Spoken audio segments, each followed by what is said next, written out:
हम बात यहाँ पे करते हैं केटीजी की।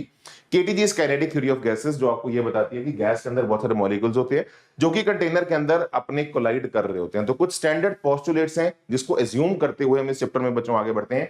सबसे पहला पोस्टुलेट तो ये कि gas is made up of large number of molecules. बड़ी लॉजिकल बात है, गैस के अंदर बहुत सारे मॉलिक्यूल्स होते हैं। दूसरा पॉइंट जो आपको अपने दिमाग में रखना है, that molecules do not exert forces on each other accept during collision. बड़े ही कायदे की बात बता रहा हूं कि मॉलिक्यूल्स की आपस में जो इंटरेक्टिव फोर्सेस हैं वो जीरो हैं।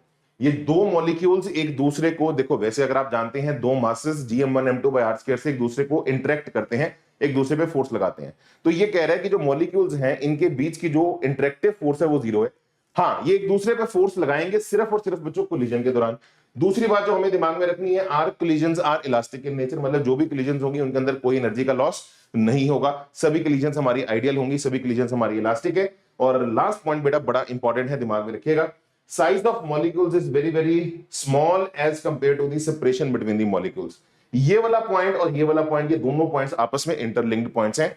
मॉलिक्यूल्स का साइज बहुत छोटा है और इनके बीच की सेपरेशन बहुत ज्यादा है। अब इससे दो इंफरेंस निकलते हैं।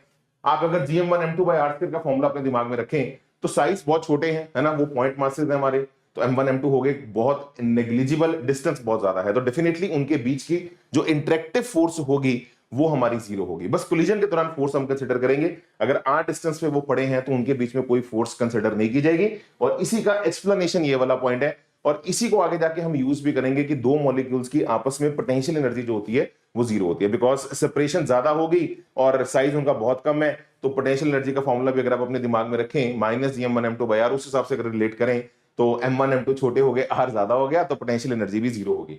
मतलब इस कंटेनर में मॉलिक्यूल्स के पास सिर्फ काइनेटिक एनर्जी होती है। इस पॉइंट को भी आगे जाके भी हम यूज करेंगे। तो यार ये स्टैंडर्ड पोस्टुलेट्स को मद्देनजर रखते हुए ये पूरा टॉपिक आगे डेवलप किया जाता है।